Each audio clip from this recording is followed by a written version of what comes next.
আসসালামু আলাইকুম ওয়া রাহমাতুল্লাহি ওয়া বারাকাতুহু। আজকে ওই সমস্ত আলেম নামধারী কাঠমোল্লারা আজকে কোথায়, যারা নির্বাচনের আগ মুহূর্তে জামায়াতে ইসলামীর সাথে তারা জিহাদ ঘোষণা করেছিল।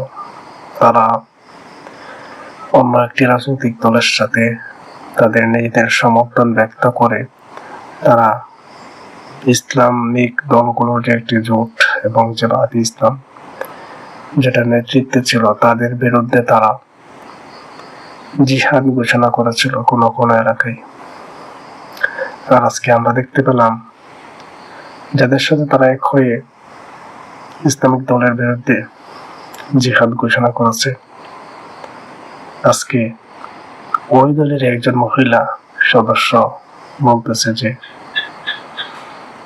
জাকাতের চাইতে চাঁদাবাজি উত্তম। এটা উনি কোন সেন্সে বলেছেন তা আমি জানি না, এটা সেই ভালো বলতে পারবে। তবে এতটুকু বলাই যায় যে আর এই কথার দ্বারা প্রচন্ড রকমের ইসলাম বিদ্বেষী মনোভাব প্রকাশ পায় এবং সে এর দ্বারা মূলত ইসলামকেই অবমাননা করেছে। কেননা কোনো সুস্থ মস্তিষ্ক সম্পন্ন বিবেকবান এবং মুসলিম ব্যক্তি, মুসলিম নারী পুরুষ কখনোই এ ধরনের কথাবার্তা বলতে পারবে না। যে কথাটা সে বলেছে যে জাকাতের চাইতে চাঁদাবাজি উত্তম, এটা সে কোন সেন্সে বলেছে, এটার সে কি মিনিং করছে আর সে এটার দ্বারা কি বুঝাইতে চাচ্ছে এটা আমার জানার দরকার নাই। আর আমি মনে করি না যে এটা কারো জানার দরকার আছে। এটা যে উদ্দেশ্যে সে বলুক, সে ইসলামের একটি মৌলিক বিধান, ইসলামের যে 5টি স্তম্ভ বা মৌলিক বিষয় রয়েছে, যে বেসিক বিষয় রয়েছে ইসলামের, সে তার মধ্যে একটি হচ্ছে জাকাত, যেটা ইসলামিক সমাজে দারিদ্রতা দূর করার জন্য এবং সম্পদ ছেলেদের হক আদায় করার জন্য সিস্টেমটা দেওয়া হয়েছে। আর এরকম একটা ফরজ এবং মৌলিক বিষয়কে সে অবমাননা করেছে আমি মনে করি।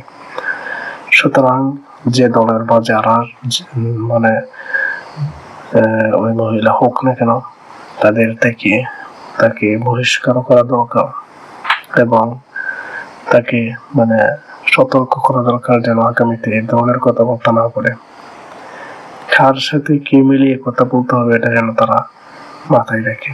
আর বড় কথা হচ্ছে আজকে ওই সমস্ত কাঠমোল্লা বা ওই সমস্ত জিহাদি হুজুররা আজকে কোথায়, যারা ইসলামিক দলের বিরুদ্ধে জিহাদ ঘোষণা করেন। এখন তো ইসলামের একটি মৌলিক বিধানকে তারা অবজ্ঞা করলো। এখন আপনাদের জিহাদের ফতোয়া কোথায়? অপেক্ষায় রইলাম জিহাদের ডাক শোনার জন্য।